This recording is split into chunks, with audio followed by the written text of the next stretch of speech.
الحمد لله وكفى وسلام على عباده الذين اصطفى أما بعد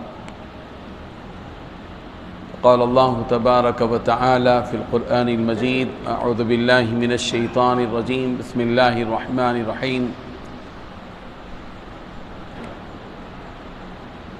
وأنتم الأعلون إن كنتم مؤمنين صدق الله العظيم۔ قابل احترام علماء کرام، ائمہ کرام،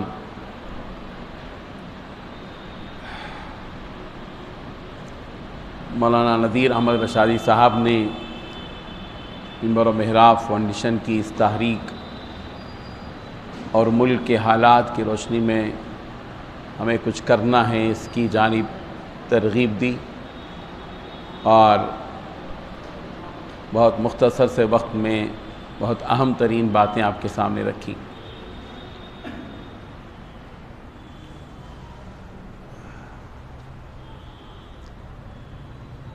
ہم سب ماشاءاللہ صاحب علم افراد ہیں اور بصیرت بھی رکھتے ہیں، فراست بھی رکھتے ہیں اور قوم کے حالات سے بھی واقف ہیں اور ملک کی دشواریوں سے بھی واقف ہیں۔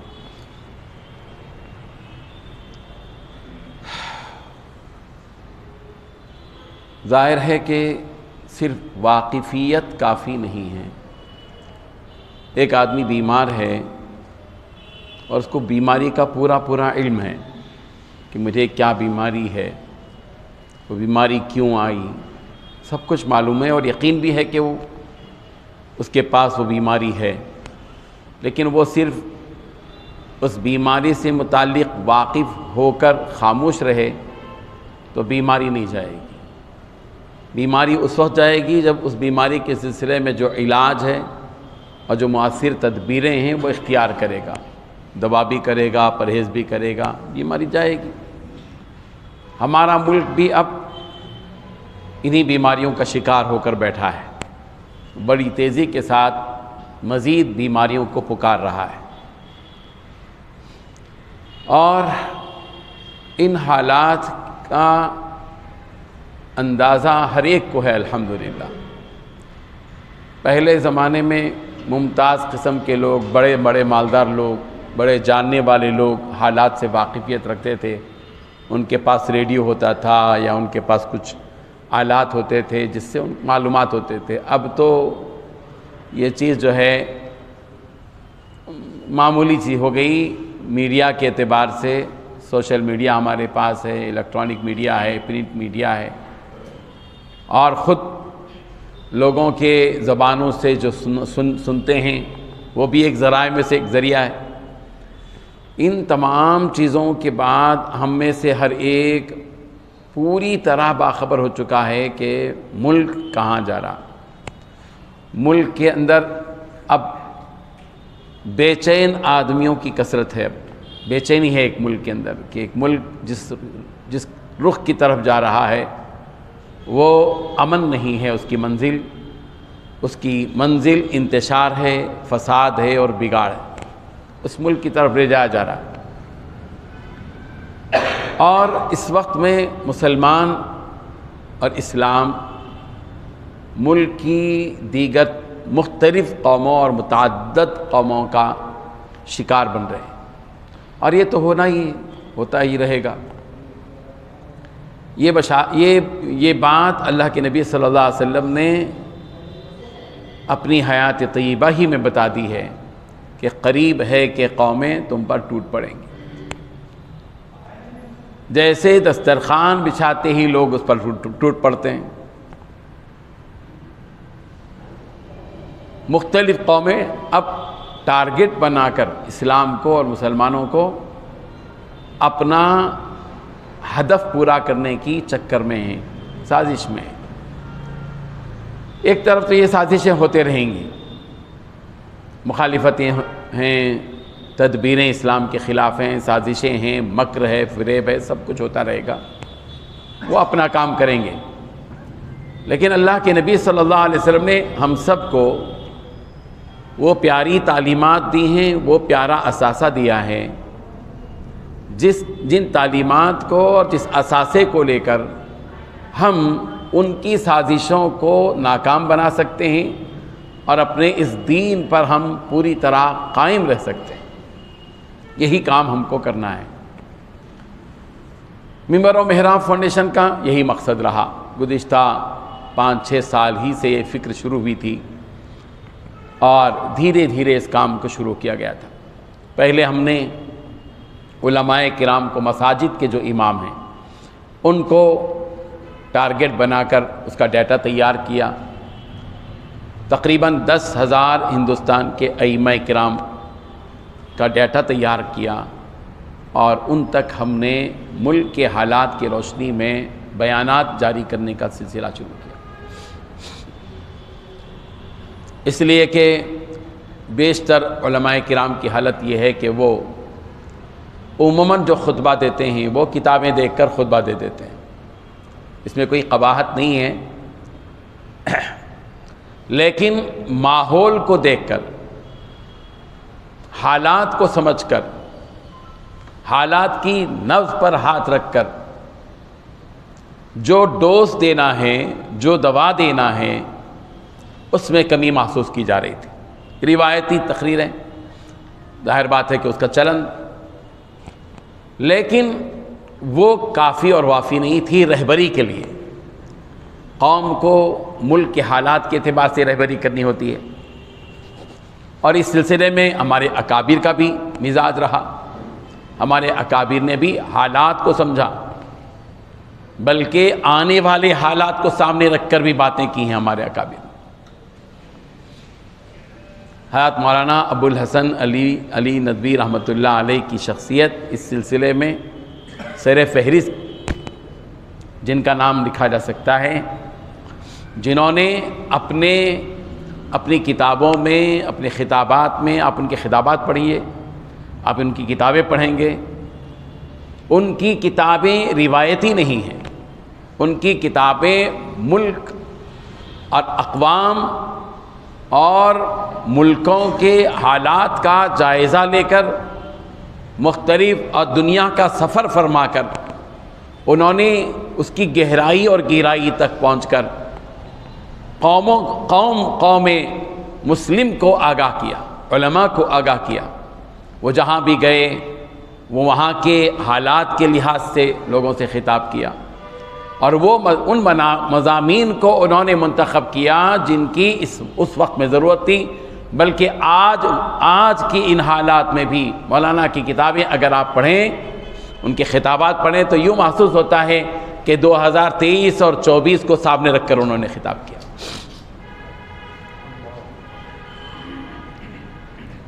وہ خطرات جو منڈلا رہے ہیں آج، ان خطرات کو بھانپ کر مولانا نے بات کی ہے اس وقت میں۔ یہ کوئی معمولی بات نہیں ہے۔ اللہ تبارک اسی لیے اتقوا فراست المؤمن، مومن کی فراست سے ڈرو، وہ اللہ کے نور سے دیکھتا ہے۔ اس فراست کی اب ہم علماء میں ضرورت ہے۔ وہ فراست قوم کی رہبری صرف کتاب پڑھ کر نہیں کی جا سکتی۔ قوم کی رہبری قرآن مجید کی آیات پر ان کا حق ادا کرتے ہوئے غور و فکر کے ساتھ کی جا سکتی۔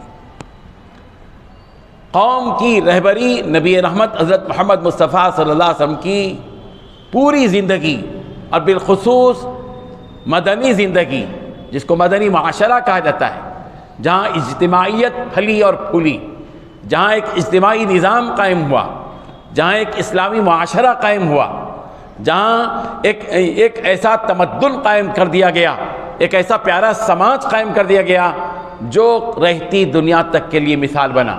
اسی کو مثال بنا کر اب علماء کو اسی نہج نبوت پر کام کرنے کی ضرورت ہے۔ اس مزاج نبوت کو بھی سمجھنا ہے کہ سرکار دو عالم صلی اللہ علیہ وسلم کا مزاج کیا تھا، اور اس نہج نبوت کو بھی سمجھنا ہے کہ کس نہج کے ساتھ آپ نے کام کیا تھا۔ ہمیں اس وقت میں تبصروں پر اکتفا کرنے سے گریز کرنا چاہیے۔ آج ہمارا وقت میڈیا، سوشل میڈیا اور موبائل کے استعمال لیں، انسٹاگرام کے استعمال لیں، فیس بک کے استعمال لیں، یوٹیوب کے استعمال لیں، واٹس ایپ کے بکثرت استعمال لیں، ہمارا ذہن جو بنایا ہے وہ یہ ہے کہ صرف حالات کو جانتے رہو، صرف حالات کو جانتے رہو اور ان حالات کو لوگوں کو پہنچاتے رہو، اور ایسے گمبھیر انداز میں پہنچاؤ کہ جس کو پہنچا ہے وہ مسجد تک نہ پہنچ پائے، وہ خوف کا شکار ہو اور اپنی جان کو بچانے کے لیے اپنا ایمان کا سودا کرنے کے لیے تیار ہو جائے۔ یہ نہج خطرناک ہے، یہ جو پہنچایا جاتا ہے، ہم شیئر کیجئے، لائک کیجئے، سبسکرائب کیجئے، اور پھر وہ چیزیں اس میں ڈالی جا رہی ہیں جن سے اسلام کو بھی خطرہ ہے اور مسلمانوں کو بھی خطرہ ہے۔ ہماری اپنی ذمہ داری کیا ہے؟ ہماری اپنی ذمہ داری ہے کہ اب اس وقت میں مسلمانوں کے حالات، مسلمانوں کی دینی حالت، یہ سب سے بڑا چیلنج ہے۔ پیسہ الحمدللہ مسلمانوں کے پاس ہے، ایک دور میں نہیں تھا۔ آج سے 25 30 40 سال پہلے اگر آپ جائیں گے تو لوگوں کے پاس وہ کھانے نہیں تھے جو ہم کھا رہے ہیں، وہ ہوٹلیں نہیں تھی جو اب ہیں، وہ ساری جو ہے چیزیں نہیں تھیں، سمجھے نا، نام و نمود کی کہیے، آرائش کی کہیے، زیبائش کی کہیے، رہائش کی کہیے، سب کچھ کہیے، پورے شین آ گئے اب، سمجھے نا۔ ان تمام چیزوں میں جو ہے لوگ اب جو کھو گئے ہیں، لیکن اب لوگوں کے پاس سب کچھ ہے، لیکن اب جو خطرہ ہے وہ دین کا ہے، بے دینی کا خطرہ ہے۔ سب سے بڑا چیلنج بنا ہوا ہے اس ملک کے اندر، اس لیے کہ وہ لوگ جو ٹارگٹ بنائے ہوئے ہیں، مسلمان باقی رہیں مگر ان میں اسلام باقی نہ رہے، ان کی فکر وہی ہے۔ یہ چاہتے ہیں کہ مسلمان رہیں لیکن وہ ہماری غلامی، ذہنی غلامی کے ساتھ جئیں، ان کی فکر تبدیل ہو جائے، ان کی جو اٹوٹ وابستگی ہے، جذبہ، اس جذبے سے وہ لوگ ڈرے ہوئے ہیں، اس لیے کہ مسلمان جتنا جذبہ رکھتا ہے اس سے زیادہ کا اظہار بھی کرتا، اور بعض مرتبہ غیر ضروری جذبے کا اظہار بھی ان لوگوں کو اٹھا دیتا ہے۔ ہمارے مسلمانوں نے کچھ کیا، جذبے والی بعض چیزیں جو نہیں کرنی چاہیے تھیں، اسکرین پر ہم لوگ بہت زیادہ اچھلتے کودتے ہیں اور اندر سے کھوکھلے ہوتے ہیں، اندر سے مادی اعتبار سے بھی کھوکھلے ہیں اور روحانی اعتبار سے بھی کھوکھلے ہیں، اور ہم جو ہے دکھلاتے ایسے ہیں کہ ہم 100 ہیں اور رہتے ہم 25 ہیں۔ یہ ایک اس امیج کے دکھلانے کی وجہ سے بھی نقصان ہوا ہے ہماری ملت کا۔ اب خاموش انداز میں پلاننگ کی ضرورت ہے، منصوبہ بنانے کی ضرورت ہے۔ اب صرف وہ رسمی چیزیں ناکافی ہیں جن رسمی چیزوں کے ساتھ ہم لوگ زندگی بسر کر رہے ہیں۔ بالخصوص میں بڑی معذرت کے ساتھ کہنا چاہتا ہوں، اور اب مجبور ہیں ہم کہنے کے لیے، ہمارے علماء کی جماعتیں ہیں، ہمارے ائمہ کرام ہیں، امامت کر رہے ہیں ماشاءاللہ۔ میں سمجھتا ہوں کہ کچھ ائمہ ایسے بھی ہیں جو ایک فکر کے ساتھ ماشاءاللہ اپنے اپنے علاقے میں کام کر رہے ہیں۔ میں عمومیت کی بات کہہ رہا ہوں، ہر چیز میں اللہ کا لفظ ہے، جب ہمارے کلمہ طیبہ میں اللہ ہے، لا الہ کے بعد، تو ہر جگہ رہے گا اللہ۔ اللہ والے لوگ ہیں، استثناء ہے، مستثنیٰ سب کچھ ہے۔ وہ مستثنیٰ کو میں تھوڑی دیر کے لیے کچھ کونے میں رکھ کر بات کرنا چاہتا ہوں۔ عام طور پر ہماری امامتیں نہج نبوت کی امامت نہیں ہیں۔ میں بڑی معذرت کے ساتھ کہہ رہا ہوں، خود ہم لوگ اپنے اپنے دامن میں جھانکیں کہ ہم جو امامت کر رہے ہیں اس میں رسمیت آئی ہے، اس میں وہ روحانیت نہیں ہے جس روحانیت کے ساتھ اللہ کے نبی صلی اللہ علیہ وسلم نے امامت فرمائی تھی۔ آپ مدینہ منورہ کے اس ماحول کو سمجھیں، پیارے پیغمبر صلی اللہ علیہ وسلم کا تعلق اس امامت کے ساتھ، اس منبر و محراب کے ساتھ پیارے پیغمبر صلی اللہ علیہ وسلم کا جو رشتہ رہا، اور اس رشتے کی بنیاد پر نبی رحمت صلی اللہ علیہ وسلم نے صفہ کے چبوترے کے بشمول پورے سماج کا احاطہ کیا تھا۔ کیا ہم وہ احاطہ اپنی امامت پہ کر رہے ہیں۔ ایک بہت بڑا سوال ہے۔ دیکھیں، امامت ملازمت نہیں ہے۔ یہ اور بات ہے کہ ہماری اپنی ضرورت کے لیے وہ ایک ذریعہ معاش ہے، لیکن وہ امامت ایک منصب ہے، وہ ایک ملازمت نہیں ہے۔ امامت ایک منصب ہے، اور اس منصب کی نسبت نبی رحمت حضرت محمد مصطفیٰ صلی اللہ علیہ وسلم، اتنی اونچی نسبت کسی اور کی ہو نہیں سکتی، کسی اور کی نہیں ہو سکتی۔ آپ امام ہیں، اس مسلح پر کھڑے ہوتے ہیں جس مسلح پر میرے اور آپ کے آقا حضرت محمد مصطفیٰ صلی اللہ علیہ وسلم ٹھہرے، اور اس ممبر پر آپ کھڑے ہوتے ہیں جس ممبر پر کھڑے ہونے کے بعد آپ کے پیر لوگوں کے سروں کے برابر ہوتے ہیں۔ اس حالت میں یہ قوم آپ کو وہاں ٹھہراتی ہے کہ بھی ہمارے سر اور تمہارے قدم برابر، اس منصب پر ٹھہرا کر آپ کی بات سنتی ہے۔ اتنا اونچا منصب آپ کا ہے، اس ممبر پر کھڑے ہوتے ہیں آپ جہاں نبی کے قدم ٹھہرے ہیں۔ کوئی معمولی منصب نہیں ہے۔ جب منصب بڑا ہے تو ذمہ داری بھی بڑی ہے، یہ بات سمجھنے کی ضرورت ہے۔ صرف کسی کا منصب بڑا ہوا ہو اور ذمہ داری نہ ہو، رسپانسبلٹی جو ہے نا، جتنے بھی آپ دنیاوی سطح پر بھی آپ دیکھیں گے، جتنا بڑا منصب ہوتا ہے اتنی بڑی ذمہ داری ہوتی ہے اس کو۔ کئی شعبے دیکھنے ہوتے ہیں، کئی ڈپارٹمنٹس دیکھنے ہوتے ہیں، کئی محکمے دیکھنے ہوتے ہیں، کئی پہلوؤں پر غور کرنا ہوتا ہے، اس کے بعد ڈیسیشن لینا پڑتا ہے۔ آپ جو امام ہیں، آپ کا منصب ان تمام منصبوں پر بھاری ہے۔ ان کو وہ نسبت نصیب نہیں ہے جو اللہ اور اللہ کے رسول سے ہے۔ آپ کو اللہ نے اپنی نسبت بھی دی کہ آپ اللہ کے گھر میں ٹھہرتے ہیں، اور نبی کی نسبت بھی دی کہ آپ ممبر اور محراب پر کھڑے ہو۔ یہ معمولی بات نہیں ہے۔ اسی لیے ہمارے بڑے کہا کرتے تھے کہ اگر تم کو کہیں امام بنا دیا گیا ہے، زندگی میں کبھی خود سے امامت سے سبکدوش مت ہو۔ اس لیے کہ اگر تم امامت میں ہو اور خود سے سبکدوش ہوتے ہو تو گویا کہ تم اللہ کی نعمت کو ٹھکراتے ہو۔ حالات آئیں گے، حالات کہاں نہیں آئیں؟ تلک الایام نداولها بین الناس، لوگوں کے درمیان میں جو حالات پلٹتے رہتے ہیں، کبھی کمیٹی خلاف ہوتی ہے، کبھی لوگ خلاف ہوتے ہیں، کبھی مالدار خراب ہوتا ہے، کبھی سیاسی آدمی خلاف ہوتا ہے۔ وہ تو چکی کے دو پارٹوں کے درمیان میں امام کو پسنا ہی ہے، اور اللہ کے نبی تو حالات ہی سے گزر کر اپنی پورے منصب پر قائم رہے۔ کوئی امام ہو اور حالات نہ آئیں، یہ منصب ہی ایسا ہے جس میں حالات آتے ہیں، مگر امتحان اللہ لے رہے ہوتے ہیں کہ اس امامت کی نسبت کی بنیاد پر، اس منصب پر کس قدر تحمل اور کس قدر صبر، کس قدر برداشت اور کس قدر ذمہ داری کو پورا کیا۔ آپ کا تعلق اللہ کے گھر سے بھی ہے، اور آپ کا تعلق پورے سماج سے بھی ہے۔ یہ پورے سماج کی دین کی ذمہ داری، ان کی دین کی مضبوطی کی ذمہ داری اللہ نے آپ کے کاندھوں پر رکھی۔ حالات آئیں گے، حالات کا پورا احساس اور علم آپ کو ہونا ہے۔ کہاں جا رہا ہے ملک، کیا کیا جا رہا ہے؟ ہزاروں لوگ اسلام اور مسلمانوں کے پیچھے پڑے ہوئے، ہزاروں لوگ ہمارا نام لے کر مسلمانوں کا وہ لوگ کردار کر رہے ہیں۔ ابھی آئے اخبارات آئی، بم رکھنے کی اطلاع، فلاں کرنے کی اطلاع، وہ کرنے کی اطلاع۔ کون ہے؟ نام کس کا ہے؟ مسلمان کا۔ کام کس کا ہے؟ ان کا ہے۔ اب یہ سب کچھ تدبیروں سے واقف رہنا۔ اب فراست کو، جو سوئی ہوئی فراست ہے، اس کو جگانے کا وقت آ گیا۔ وہ جو بصیرت ہے جو اللہ نے ہم کو دی ہے، اور وہ جو فراست ہے جو اللہ نے دی ہے، اس علم کی کے صدقے میں ہم کو، علم نبوت کے صدقے میں ملی ہے، اس کو سمجھنے کی اب ضرورت ہے،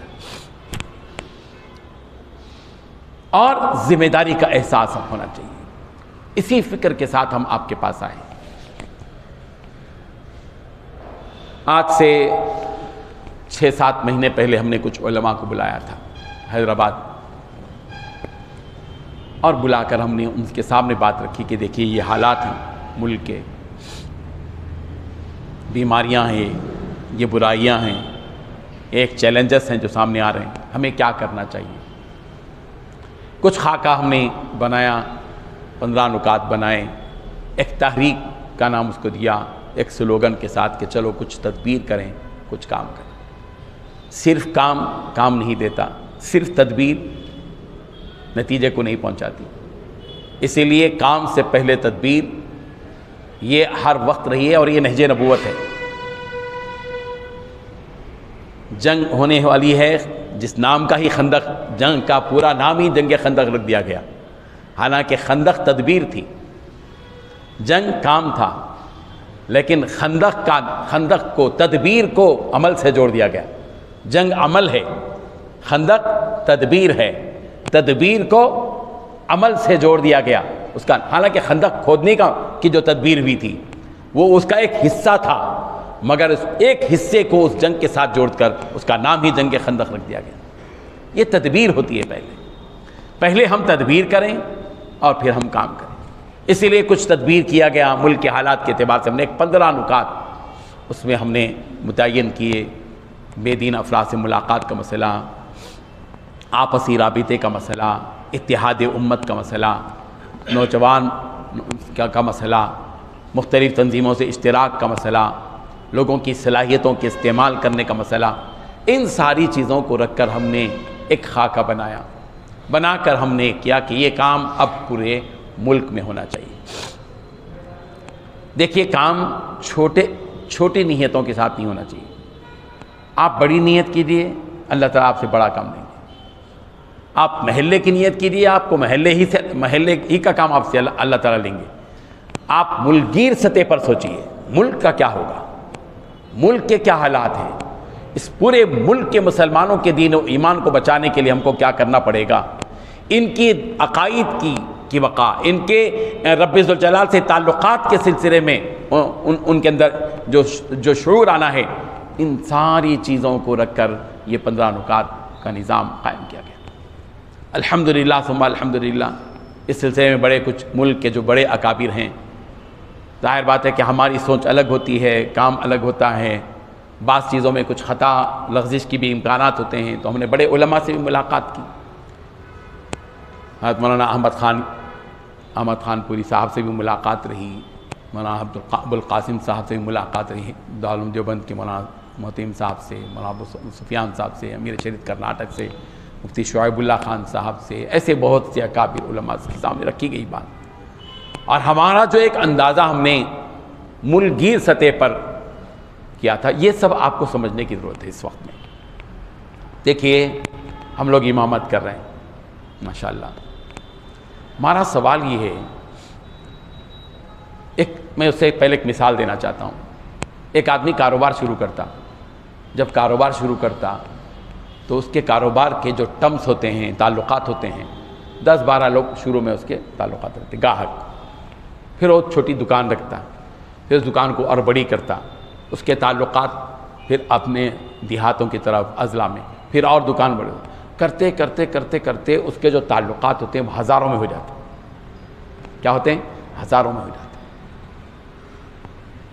یہ ایک مثال دی میں نے اس حقیقت کو سمجھنے کے لیے اور خود اپنے آپ پر غور کرنے کے لیے کہ ہم جو امامت کر رہے ہیں، 10 سال سے ہم امامت کر رہے ہیں، 10 سال پہلے ہمارے جتنے تعلقات تھے، 10 سال کے بعد ان تعلقات میں جو ہمارے اپنے اطراف و اکناف میں رہنے والی قوم ہے، جن کے ہم امام ہیں، ان میں سے کتنوں سے تعلقات بڑھے۔ اگر 10 سال پہلے 10 لوگوں ہی سے ملاقات تھی، 10 لوگوں کے ہی نمبرات تھے، 10 لوگوں ہی سے ہمارا لین دین تھا، 10 کے علاوہ کو ہم نے سب کو طلاق دے کر جو ہے امامت کا سلسلہ باقی رکھا ہے، تو اس کا مطلب یہ کہ ہم اپنی امامت میں، اپنے منصب میں ناکام۔ آپ مسجد کے امام نہیں ہیں صاحب، اپنی نیتوں کو بدلیں۔ ہم یہی پٹی پڑھا رہے ہیں، یہی بتا رہے ہیں لوگوں کو کہ ہم للمسجد امامہ بن کر زندگی بسر کریں۔ مسجد کے امام جو آ گیا، بھائی آیا نا، تو پڑھ لے نماز میرے پیچھے، میں تکبیر کہتا ہوں، اللہ اکبر بول، میں سلام پھرتے ہی بھاگ جا۔ یہ جو امامت کا نظام ہمارا قائم ہے، یہ نہج نبوت کے بالکل خلاف۔ میں آپ سے کچھ بات پوچھنا چاہتا ہوں پریکٹیکل طور پر، مدنی معاشرے کے اعتبار سے۔ کیا آپ بتا سکتے ہیں مدینہ منورہ میں 10,000 کا لشکر گیا تھا، ہے نا، فتح مکہ کے موقع پر؟ اس کا مطلب ہے کہ اس سے زیادہ لوگ مدینے میں موجود تھے اس وقت میں، پورے تو نہیں گئے تھے، کچھ چھوڑے بھی تھے، ٹھیک ہے؟ پورے مدینے میں جتنے صحابہ تھے، دونوں طرف کی بات کہہ رہا ہوں میں، امام اور مقتدی کے اعتبار سے بات کر، حضور صلی اللہ علیہ وسلم امام المرسلین، امام الانبیاء، امام ہیں آپ، پورے صحابہ کے امام ہیں، آپ جب تک رہے امامت کرتے رہے، آخری کی مجبوری کے دنوں میں چند گنی چنی نمازوں کے علاوہ پوری نمازوں کی امامت آپ نے کی، ٹھیک ہے؟ میں آپ سے سوال کرنا چاہتا ہوں، مدینہ منورہ میں جتنے صحابہ تھے وہ نبی کو پہچانتے یا نہیں تھے یا نہیں؟ کوئی ہے صحابی ایسا جو مدینے میں رہا اور نبی کو نہیں پہچانتا تھا؟ کوئی بتا سکتے؟ ایک صحابی کا نام کیا حضرت نافع تھے، ایک صحابی جو سرکار کو نہیں جانتے تھے، ایسا کوئی بتا سکتا ہے؟ اچھا، آپ دوسرے پہلو کو لیجئے، دوسری طرف، کیا کوئی ایسا بتا سکتا ہے کہ مدینے میں صحابہ جتنے تھے اللہ کے نبی اس صحابی کو نہیں جانتے تھے مگر وہ صحابی تھے؟ حضور صلی اللہ علیہ وسلم تھے، آپ مدینے میں پورے صحابہ ہر ایک کو انفرادی طور پر نبی جانتے تھے۔ یہ ہے نہج نبوت امامت کی۔ امامت کا نہج یہ ہے کہ آپ جس جگہ پر کام کر رہے ہیں وہاں کے ہر چھوٹے بڑے کو جاننا، اس کی پہچان رکھنا، یہ ہے نہج نبوت کی امامت۔ اس پر بہت غور کیجیے۔ یہ مسئلہ اگر حل ہو گیا ان کی پوری سازش ناکام ہو جائے۔ یہ مسئلہ اگر آپ نے حل کر لیا، آپ کھڑے ہو جائیے انشاءاللہ اس مسئلے کو لے کر کہ میں نہج نبوت کی امامت کی قسم کھا کر اٹھتا ہوں، انشاءاللہ عہد کر کے اٹھتا ہوں، اے اللہ آج سے میں وہ امامت کروں گا کہ میرے محلے کا کوئی فرد مجھے نہ جانے اور میں اسے نہ جانوں، یہ نہیں ہو سکے گا۔ اس کے لیے ایک ٹارگٹ بناؤ، ایک ٹارگٹ بناؤ۔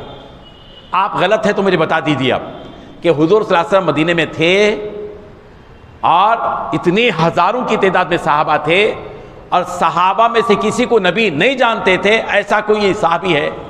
آپ بتائیے میرے کو، نہیں بتا سکتے۔ ایسا ہرگز نہیں تھا کہ حضور صلی اللہ علیہ وسلم صرف حضرت عثمان غنی کو جانتے تھے، اس لیے کہ وہ غنی تھے، مالدار تھے، سیٹ صاحب تھے۔ حضرت ابوبکر کو جانتے تھے، حضرت علی کو جانتے تھے، حضرت عبد الرحمن ابن عوف کو جانتے تھے، ان کے علاوہ کسی کو نہیں جانتے تھے۔ کیا ایسا کبھی ہوا؟ سارے صحابہ کو میں اس کی مثال پیش کرتا ہوں۔ ایک صحابی آئے اللہ کے نبی کے پاس، اور پیارے پیغمبر سے تو سب مسافہ کرتے ہیں۔ ہمارا مسافہ بھی عجیب ہوتا ہے مولانا لوگوں کا، امام صاحب کا، یوں دیکھتے رہتے ہیں کوئی آیا تو السلام علیکم، انہیں اتنا جھکتے رہتا، یوں ہی بے اعتنائی کے ساتھ، یوں وہ بھی 3 انگلیاں دیتے ہیں۔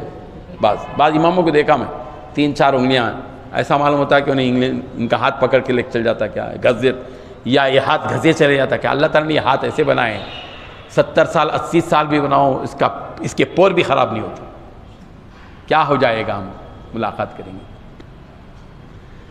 میں مثال دے رہا تھا آپ کو، اللہ کے نبی صلی اللہ علیہ وسلم کے پاس ایک صحابی آئے اور کہہ رہے ہیں حضور صلی اللہ علیہ وسلم سے مصافحہ کر رہے ہیں۔ مصافحہ بھی اچھا کرو بھائی، محبت معلوم ہو اس میں۔ اسی لیے تو وہ لوگ بولتے ہیں نا شیک ہینڈ بولتے ہیں اس کو نا، ہمارے مسافر کو وہ لوگ کیا بولتے ہیں؟ شیک ہینڈ کا مطلب یوں لے کے اچھا ذرا بتاؤ ہے محبت بول کے السلام علیکم وعلیکم السلام، اچھا ایسا نہیں، تگڑا کرو، کیا ہونے کا۔ بعض لوگ تو دبا دیتے تھے، وہ غلط تھا، وہ انگوٹھے کو دبا دیتے۔ ہمارے بڑے حضرت رحمۃ اللہ علیہ کے پاس ایک صاحب آئے، آ کے حضرت کو یوں دبا کے مسافہ کرتے، توڑ ڈالو جی بولے حضرت۔ تو مسافے کی بھی ایک حد ہوتی ہے، اس کا بھی ایک طریقہ ہوتا ہے، ظلم نہیں ہونا چاہیے، اس میں محبت ہونی چاہیے، محبت کا غلبہ ہونا چاہیے، اور کیفیت میں ڈوب کر ظلم نہیں ہونا چاہیے۔ تو اللہ کے نبی صاحب کے پاس ایک صحابی آئے، یعنی عام صحابی تھے، آئے مصافحہ کیا تو پوچھا کیا معلوم، آپ صلی اللہ علیہ وسلم نے ان سے پوچھا کیا ہوا بھائی، پہلے تم مصافحہ کرتے تھے مجھ سے، میں دیکھتا تھا تمہارے ہاتھ بڑے نرم ہیں، نرم ہوتے ہیں نا بعض لوگوں کے ہاتھ، بعض لوگوں کے ہاتھ تھوڑا بڑا کڑک رہتے، کام کے اعتبار سے ہوتا ہے۔ سنگ تراش کے ہاتھ کو آپ جا کے دیں گے تو مولانا عالمیہ کے ہاتھ کے جیسا رہیں گا تھوڑی، وہ نرم کیسے تھے ہمارا اکابر کے ہاتھ نرم، تو نرم۔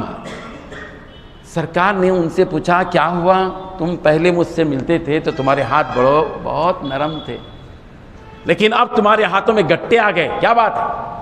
تو انہوں نے کہا کہ اللہ کے رسول، غربت نے مجھے یہ مجبور کیا ہے، جنگل میں لکڑیاں کاٹنا شروع کیا، بیچنا شروع کیا، معیشت کو مضبوط کیا، اس لیے اب میرے ہاتھ سخت ہو گئے۔ اللہ کے نبی نے نہیں فرمایا آئندہ مصافحہ مت کرو، میں صرف نرم ہاتھوں سے مصافحہ کرتا ہوں، یہ نہیں فرمایا۔ کیا حوصلہ افزائی ہے صاحب، نبی نے نہج نبوت کی امامت کیجیے آپ، اللہ اکبر، مزہ آئے گا، قوم ٹوٹ پڑے گی آپ کے اوپر، عقیدت میں جان قربان کرے گی یہ قوم اگر آپ نے نہج نبوت کو سامنے رکھ کر امامت کی۔ خدا کی قسم، سرکار نے ان کا ہاتھ لے کر، جنہوں نے یہ کہا کہ میرے ہاتھ کلہاڑی مار مار کر میرے ہاتھ لکڑیاں کاٹ کاٹ کر سخت ہوئے ہیں، فوراً سرکار نے ان کے ہاتھوں کو لے کر اپنے لب مبارک سے لگا کر چوم لیا۔ کبھی تو چومو نا ہاتھ، وہی چومتے رہیں گے۔ ہمارا مسئلہ یہ ہے کہ ہم امام جب بن جاتے ہیں تو یہی چاہتے ہیں کہ سب ہمارے ہاتھ چومیں، اور قسم کھا کر پوری امامت کرتے ہیں کہ ہم کسی کے ہاتھ نہیں چومیں گے۔ نہج نبوت کی امامت یہ نہیں ہے، نہج نبوت میں مقتدی کے ہاتھ بھی چومنے پڑیں گے آپ کو۔ لوگ کچھ نہیں کہیں گے، لوگوں کا مت سوچیے، سب لا یخافون لومۃ لائم، ملامت کرنے والوں کی ملامت پر خوف مت کھائیے، ارے چاپلوس آدمی ہے چوم رہا۔ آپ کبھی تو حوصلہ افزائی کیجیے، حوصلہ افزائی کیجیے، کچھ نہیں ہوگا انشاءاللہ۔ سماج میں آپ زبردست ایک امام کہلائے جائیں گے۔ نہج نبوت کی امامت کی ضرورت ہے۔ وہ جو چیلنج اب آ رہا ہے بے دینی کا، اس چیلنج کو ختم کرنے کے لیے آپ ان کے پاس جائیں گے انشاءاللہ۔ یہ آپ کے اطراف جتنے جہاں جہاں آپ امامت کر رہے ہیں، اپنے علاقے کو چوائس کر لیجئے، آپ متعین کر لیجئے، بلاکس بنائیے، ہر ایک سے ملاقات کرنے کا تہیہ کیجیے، اس کے لیے ایک روٹین بنائیے۔ روزانہ میں 2 گھنٹے اس کام کے لیے دوں گا انشاءاللہ، 2 گھنٹے دوں گا، 1 گھنٹہ دوں گا انشاءاللہ۔ بھلے ایک ٹیوشن چلا جائے گا، میرے 1000 کا نقصان ہوگا، نو پرابلم۔ اللہ اس 1 گھنٹے کی قربانی سے آپ کی زندگی کے مسائل کو حل کرے گا انشاءاللہ۔ آپ اس کے لیے تیار ہو جائیے انشاءاللہ۔ یہی فکر کو لے کر ہم آپ کے پاس آئے، ہم علماء کے پاس۔ ہم علماء، میں آپ کو بتانا چاہ رہا تھا مختصر طور پہ، اب دیکھیے اس وقت میں آپ لوگ سب جانتے ہیں، آپ جس محلے میں امامت کرتے ہیں، آپ بتا سکتے ہیں کہ کتنے لوگ نماز کو آتے ہیں، کتنے فیصد لوگ نماز کو آتے ہیں؟ آپ اپنا ٹارگیٹ بتائیے، دیکھیں گے آپ میں سے کوئی امام ہے تو بتائیے کہ آپ کی مسجد میں 200 مکانات ہیں، 600 لوگ ہیں، اذان ہوتی ہے، کتنے لوگ نماز کو آتے ہیں؟ 10 12 15 20 25، بہت بولے تو مغرب کی نماز میں 50 ہے نا؟ فیصد نکالیے اس کا، 2%، 3%، 4%، اور ہم خوش ہیں ماشاءاللہ۔ میں امامت جہاں کر رہا ہوں، میں اس بات پر خوش ہوں کہ ہمارے مسلمانوں، ہمارے محلے کے 3%، 4% لوگ جنت میں جانے والے ہیں، اور باقی کے بارے میں کوئی گارنٹی نہیں ہے، اور ہم اس پر خوش ہیں۔ کیا یہ ممکن ہے؟ اللہ کے نبی صلی اللہ علیہ وسلم کا نہج نبوت کا مزاج یہ ہے کہ پیغمبر کی حیات میں جنازہ چاہ رہا ہے یہودی کا، کھڑے ہو گئے نبی، لوگ کہنے لگے پیغمبر آپ بیٹھیے نا، یہ یہودی کا جنازہ ہے۔ فرمایا میرے جیتے جی دین اسلام سے محروم ہو کر ایک انسان جا رہا ہے، اور میں بے چین نہ ہوں۔ یہ بے چینی آپ کے اندر سوار ہونی چاہیے۔ آپ کو رلائے یہ بے چینی، آپ کی نیند میں خلل پیدا کر دے، آپ کے خواب میں گھبراہٹ پیدا کر دے، یہ بے چینی اس وقت کی ضرورت ہے۔ اگر آپ یہ محنت نہیں کریں گے تو وہ لوگ کامیاب ہو جائیں گے، وہ لوگ کامیاب، سمجھ رہے ہیں اشارہ میرا؟ وہ لوگ کامیاب ہو جائیں گے۔ وہ اسی فکر میں ہیں کہ ان سب کا رشتہ مسجدوں سے کٹ جائے، ان کا رشتہ صرف ایک معمولی سا رشتہ اسلام سے رہے، بس یہ مریں گے تو ان کو 4 کاندھے اٹھا کر مسجد کو لائیں، یہ یہی چاہتے ہیں، اور یہ بھی وہی کام کر رہے ہیں۔ کتنے لوگ مسلمان مر رہے ہیں، کبھی مسجد کو نہیں آئے، ہے نا؟ ان تک پہنچنے کی اب ضرورت ہے۔ ہم لوگ 20%، 30% لوگ اب اس وقت میں ہمارے مسلمان دیندار ہیں۔ کتنے فیصد صاحب؟ 30%، زیادہ سے زیادہ 30%، 70% لوگ پورے آپ دیکھیں گے نکڑوں پہ، چوراہوں پہ موبائل کھیلتے ہوئے، PUBG کھیلتے ہوئے، بالوں کی ایکٹنگ، یہ ڈالتے ہوئے، یہ ڈال کے وہ کڑے ڈال کے، یہ کڑے ڈال کے، حجامت پوری زندگی میں کی حجامت کر لی، کپڑوں کی حجامت ہو گئی، پوری لائف ان کی آپ دیکھیں گے صبح سے شام تک، یہ پورے لوگ آپ کے مدعو ہیں، اللہ نے آپ کو داعی بنایا ان کے حق میں، اللہ نے آپ کو امام بنایا ہے ان کے بارے میں، آپ ان کے بھی امام ہیں، یہ 40 50 25 30 کے امام نہیں ہیں، اتنا بڑا کام امامت کا، اور 40 50 کے لیے پورے محلے کے لیے ہو انشاءاللہ۔ اس فکر کو لے کر ہم اٹھیں، اس کے لیے ہم مراکز نسوان قائم کر رہے ہیں الحمدللہ۔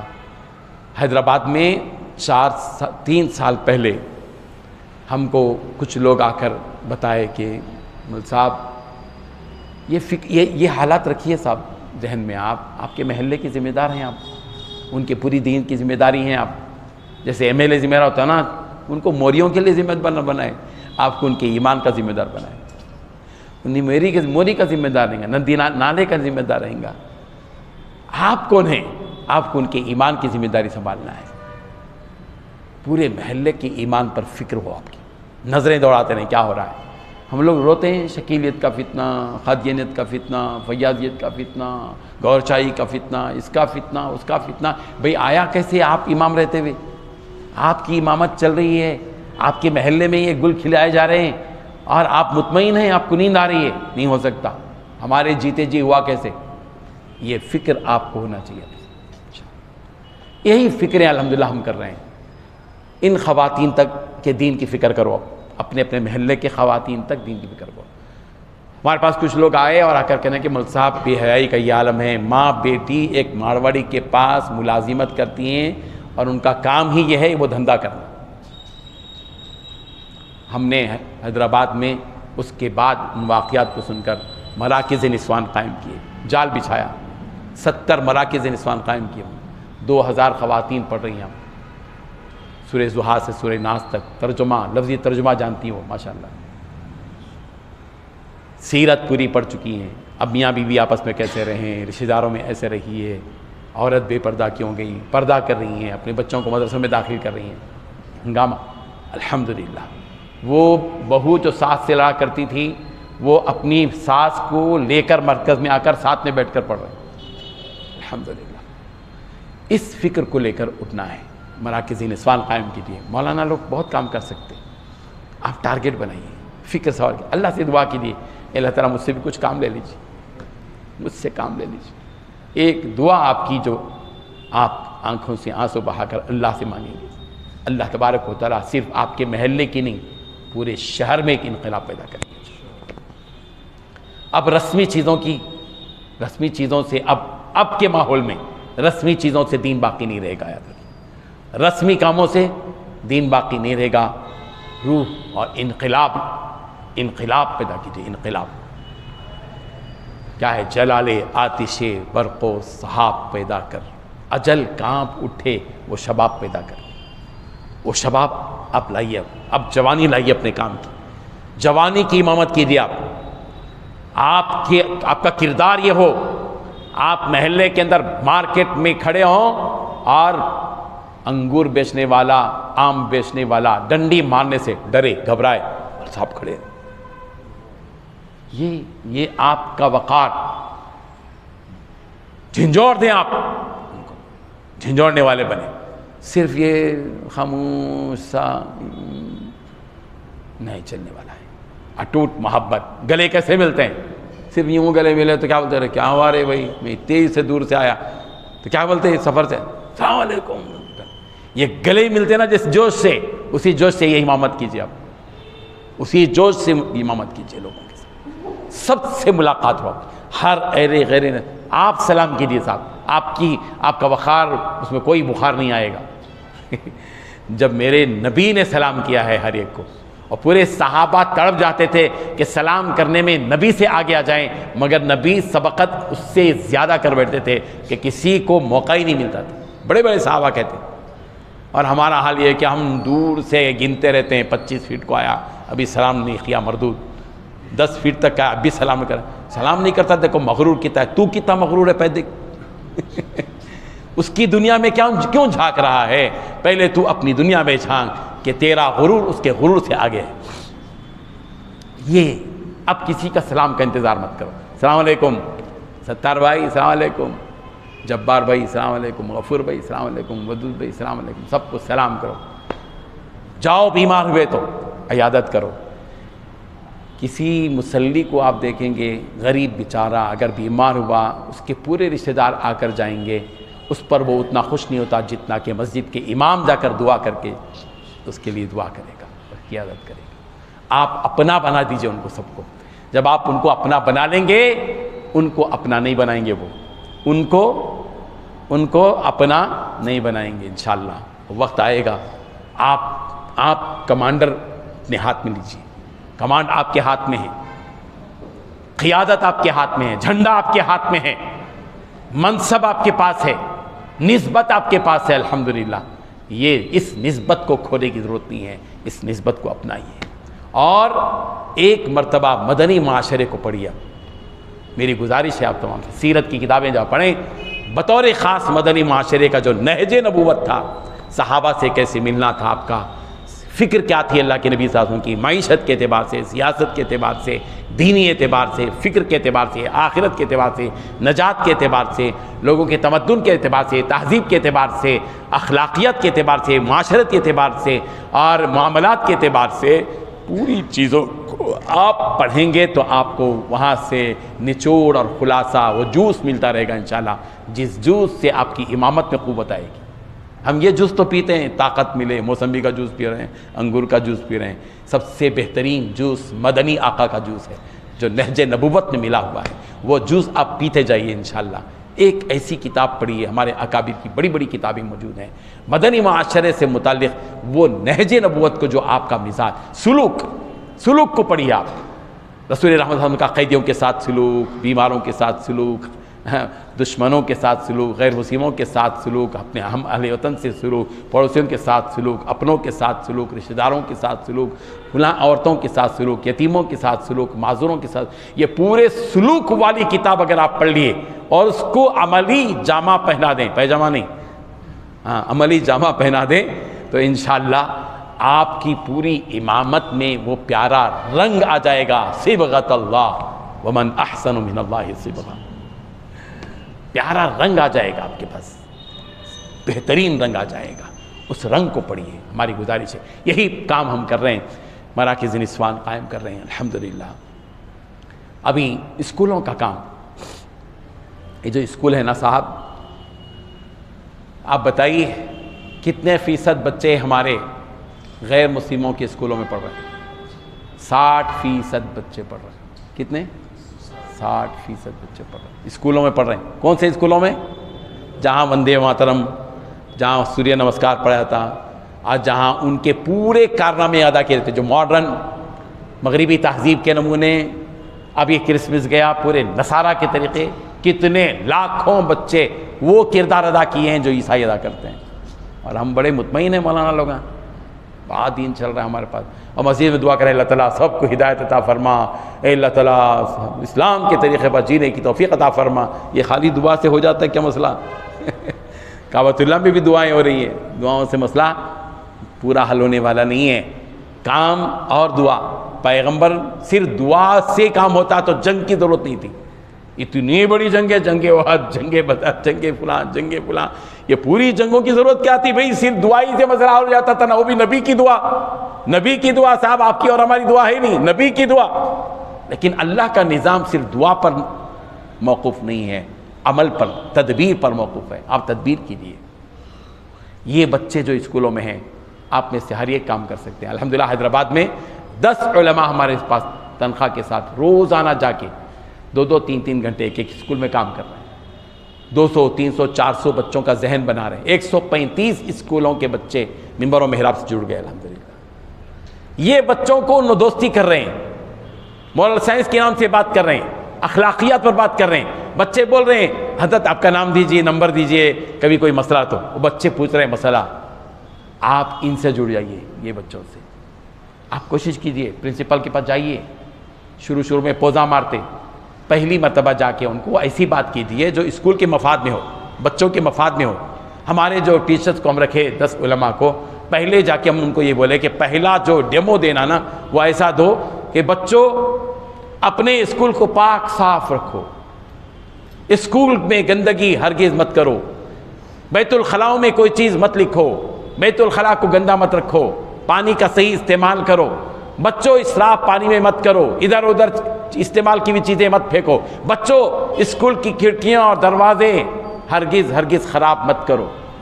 اسکول والا جھک مار کے مولانا کو بلاتا دوسرے وقت، آئیے مول صاحب کیا پیارا بیان دیجیے، یہ باتیں ہونا مول صاحب، پورے 90% اسکول کے پرنسپل پریشان ہیں بچوں کی شرارت سے۔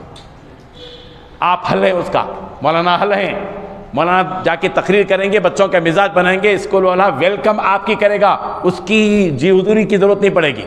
پہلے 1-2 مرتبہ ہم لوگوں کو واہ مسئلہ شروع میں پوزا مارے پرنسپل صاحب، ہم لوگ لیٹر بھیجے، بولا خالی ایک ڈیمو سنو صاحب، ہمارے ٹیچرز کیا بول رہے ہیں سنو، اخلاقیات پہ بول رہے ہیں، مورل سائنس پہ بات ہو رہی، تو بیسٹ کیریکٹر پروگرام کے تحت ہم چلا رہے ہیں۔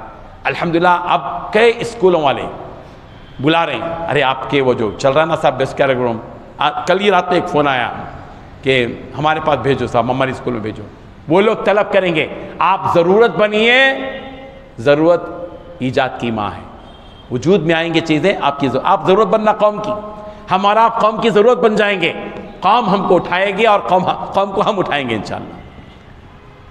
اسکولوں کا کام کیجیے، ورنہ یہ 60% بچے اگر آپ ان کو یوں ہی چھوڑ دیں گے، اگلے 10-15 سال کے بعد یہ یہودی کردار ادا کریں گے، نصرانی کردار ادا کریں گے، مشرکانہ کردار ادا کریں گے، آپ کی بولی نہیں بولیں گے، ان کی بولی بولیں گے۔ آپ اگر ان کو اپنا بول کرائیں گے انشاءاللہ، وہ آپ کی بول بولیں گے انشاءاللہ۔ 10-15 سال کے بعد یاد کریں گے، یہ مولانا آتے تھے ہمارے پاس، کیا پیاری پیاری باتیں بتاتے، اچھی ایسی حدیثیں سناتے تھے صاحب، آج ان حدیثوں کی وجہ سے آج ہمارے دل میں ایمان ہے، وہ بولیں گے انشاءاللہ۔ اور یہ لوگوں سے آپ لوگ ماشاءاللہ سے علماء ہیں، 1-2 اور باتیں بتا رہا ہوں، آپ لوگ پہلے کام کرو، یہ اسکولوں میں، یہ جو گلیوں میں نکڑوں میں جو لوگ بیٹھے ہوئے رہتے نا، ان لوگوں کو یوں دیکھ لیتے، بتاؤ کیا ایسا، نکو دیکھو ان کو، بات نہیں کرنا ہے تو دیکھو بھی نکو دیکھے تو بات کر کے آؤ، بات سمجھ میں آ رہا ہے؟ ایک ہی اصول بناؤ، نہیں دیکھنا ہے، بات نہیں کرنا ہے، ان سے دوستی نہیں کرنا ہے تو دیکھو مت، ورنہ آپ دیکھے تو انہیں اور غر کرتا اندر سے، دیکھ لے کہ یار میرے کو دیکھو، اندر سے فیصلہ کر کے جا رہے ہیں میرے بارے میں دوزخی ہوں بول کے۔ اب یہ فیصلے مت کرو بھائی، اب اللہ تعالیٰ کریں گے نا محشر میں، اتنا جلدی کیا ہے ان کے فاسق ہونے کی، فاجر ہونے کی، دوزخی ہونے کی، فیصلے مت کرو، اب وقت کیا ہے ان کو بتانے کا ہے، فذکر انما انت مذکر، تم نصیحت کرو بھائی، نبی کے منصب پر ہو، نصیحت کرو، لست علیہم بمسیطر، داروغہ نہیں ہم، کام ہمارا بولنا ہے، بول کے آئیں گے، دوستی کرو۔ یہ جتنے علماء ہمارے ائمہ ہیں، روزانہ 2-2 3-3 یہ لوگوں سے ملیں گے، دوستی کریں گے، دوستی کرتے کرتے لے کر آئیں گے۔ ہمارے یہ علماء ہیں ماشاءاللہ سے، ہمارے مولانا مختار صاحب کہاں ہیں؟ ہاں آپ ہیں، ہمارے ممبر و محراب سے زون بنائے گئے، کرناٹک کا ایک زون، آندھرا کا، تلنگانہ کا ایک زون، مہاراشٹر کا ایک زون، ترجمان ہیں آپ بھی ہیں ساتھ میں، مولانا ابراہیم شعیبی صاحب، مولانا نذیر احمد رشادی صاحب اس کے صدر ہیں پورے کرناٹک کے۔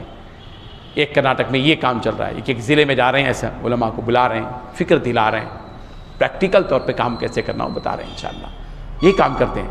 کرکٹ کھیلنے والوں کے پاس جاتے آپ، خود بھی کرکٹ کھیلتے تھوڑا، پھر اس کے بعد ان کو دین کی بات کرتے ہیں، ان کو تھوڑا سا مدرسے کی طرف لے آتے ہیں، مسجد میں چلو بنا ہوتا، 10 میں سے 5 بھی آ گئے تو آپ اپنی تجارت میں کامیاب ہیں، آپ کامیاب ہیں۔ بزنس مین کی نظر سے دیکھو، آپ 10 پہ محنت کریں گے، یہ بنڈی والا کتنے پکارتا، پپائی ترکاری، آلو، ادرک، لہسن، 100 پکارا تو ایک گراہک آتا۔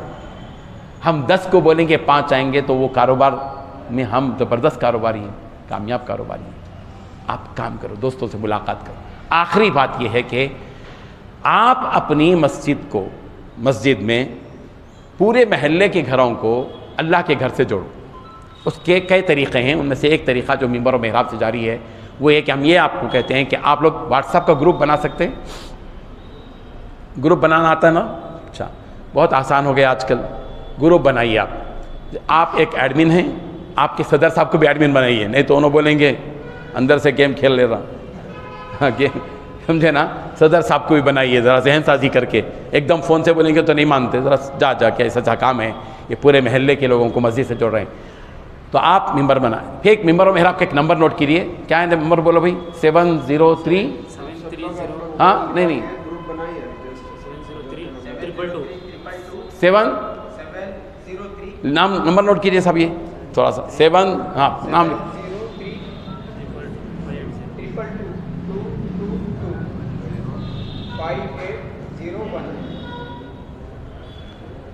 یہ نمبر نوٹ کر لیجئے, اس کو سیو کر لیجئے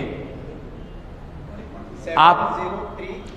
703-702-222-5801. اور ایک مرتبہ بولیے. 703-222-5801. یہ نمبر کو سیو کر لیجئے آپ ممبر و محراب بلکہ MMF کے نام سے سیو کر لے کے. آپ جب گروپ بناتے نا, اس کو بھی ایڈمن بنا دیجیے آپ. یہ نمبر کو بھی جب آپ ایڈمن بنا دیں گے تو ہمارا روزانہ درس قرآن اس میں آئے گا. آگے چل کر ملک کے جو حالات آئیں گے, حالات کے اعتبار سے رہبری کی باتیں بھی آئیں گی انشاءاللہ. وہ بتا رہا ہوں میں آپ کو. آپ علماء خاص آپ بھی کیا کر سکتے ہیں, آپ کا درس اس گروپ میں ڈال سکتے ہیں. اب کیا کیجیے, آپ گروپ بنا لیجیے پہلے. جیسے گروپ بنا گیا حیدرآباد کو پتہ چل جائے گا جیسے آپ گروپ بنائیں گے. گروپ بنا کر آپ 2 نوجوانوں کو اپنے محلے میں بھیجیے. محلے کے 2 نوجوانوں کو جو واٹس ایپ جانتے ہیں ان کو گروپ میں شامل کرنے کے لیے ان کی لسٹ لے کر آئیے پوری. آپ اس کو گروپ میں شامل کیجیے, یا کہ ان کی موبائل دے دیجیے, وہ گروپ بنا کے لا کے آپ کو دے دیتے. جیسے بھی ہو ترتیب بنا لیجیے. آپ کے محلے کے ہر گھر کے آدمی کا فون نمبر آپ کے پاس ہونا. آپ جب کچھ بھی حالات آئیں گے تو آپ ان کو جگا سکیں گے. مسجد کے حالات, جلسہ ہو رہا 1 منٹ میں آپ سب کو معلوم ہو جاتا. مسجد کا وقت تبدیل ہو رہا 1 منٹ میں سب کو پتہ چل جاتا. کوئی میڈیکل کیمپ لگ رہا, آپ کی مسجد میں کوئی ایکٹیویٹیز ہو رہے ہیں, آپ واٹس ایپ کے ذریعے سے ہزاروں لوگوں تک پہنچا سکتے ہیں آپ انشاءاللہ. گروپ بنائیے آپ انشاءاللہ, ٹھیک ہے نا. بہت آسان ہے, گروپ بنا لے سکتے ہیں انشاءاللہ. نمبر نوٹ کر لیے نا آپ لوگ. تو یہ کچھ کام تھے بھائی جو آپ تک بتانے کے تھے. کیا مولانا کافی ہے؟ دعا کر لیں گے. جزاک اللہ. آپ میں سے کچھ کسی کو سوال ہو تو کر سکتے, کوئی مسئلہ نہیں. ایک آدھ کوئی سوال کرنا ہے, کسی کو سمجھ میں آیا جو میں بتایا نا آپ کو سمجھ میں آیا بھائی, ٹھیک ہے. کام نہیں ہے, کچھ اختلاف ہے, کوئی رائے ہو سکتی ہے بھئی یہ کام کرنا ہے نہیں کرنا, تو آپ بتا سکتے, کوئی مسئلہ نہیں. ہم کھلے دل سے دوستی کی انداز میں بات کریں گے. ہر ایک سے ہمارا تعلق ہو, اور ہم اسی لیے آپ کے پاس آئے ہیں. یہ ہول سیل کا کام ہے. یہ اتنے مولانا لوگ وہاں عوام کو بولے تو ریٹیل کا کام ہوگا. آپ لوگوں کو بولیں گے تو ایک بھی 2-2 ہزار 3-3 ہزار ہے صاحب. آپ اپنے آپ کو کمتر مت سمجھو. آپ کے پیچھے 10,000 بھی آ سکتے ہیں انشاءاللہ. آپ 10,000 کینڈیڈیٹ ہیں آپ کے پاس. آج کل تو ویورز کا مسئلہ ہے. میرے اتنے ویورز ہیں, آپ کے ویورز 2-2 ہزار ہیں, 3-3 ہزار آپ کو فالو کرنے والے. آپ بہت بڑی قیمت کے ہیں. آپ کی قیمت آپ سمجھیے. آپ کا امیج, آپ کا پاور بہت زبردست ہے. آپ کے اللہ اکبر سے جھکتے, سبحان اللہ اکبر سے اٹھتے, اللہ اکبر بولے تو کوئی انکار کرتا؟ تو میں سے کوئی انکار کرا کیا؟ میں ہی نہیں سجدہ کرتا امام صاحب آج, آپ اکیلے کر لو. میں نہیں کرتا, بلکہ کوئی اٹھا کیا؟ کوئی سر اٹھایا؟ آپ کی خصوصیت یہ ہے. آپ جھکے تو جھکے, آپ اٹھے تو اٹھے. آپ اٹھا سکتے ہیں جب اٹھ جاؤ, آپ بٹھا سکتے ہیں جب بیٹھ جاؤ. آپ جاؤ بولے تو جانا ہے. سلام مکو پھیرو. سب لوگ پریشان ہوں گے ادھر, کیا اور آج سلام نہیں پھیر رہے, مگر نہیں پھیرتے جب تک آپ نہیں پھیرتے. یہ ہے کیفیت آپ کی, آپ کا مقام ہے. اٹھیں گے نا انشاءاللہ, جگاؤ انشاءاللہ. جزاک اللہ خیر. انشاءاللہ پھر کبھی آئیں گے.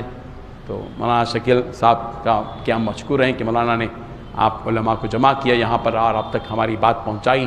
اللہ تعالیٰ آپ کو جزائے خیر عطا فرمائے, آپ تمام کو بھی جزائے خیر عطا فرمائے. ہمارے حق میں بھی دعا کریں. یہ پوری ملکگیر سطح پر کام کرنا ہے, ہر جگہ پہنچنا ہے. تو انسان ہیں, کمزور ہیں, دعا کیجئے کہ اللہ تعالیٰ وہ طاقت عطا فرمائے. آپ کچھ بولیے, آپ بتائیے. دعا کرنا دعا فرمائیں گے. جی جی آج کے رات کا پروگرام جو ہے انشاءاللہ 2 پروگرام ہمارے ہیں. ایک مسورات کا پروگرام ہے. نہیں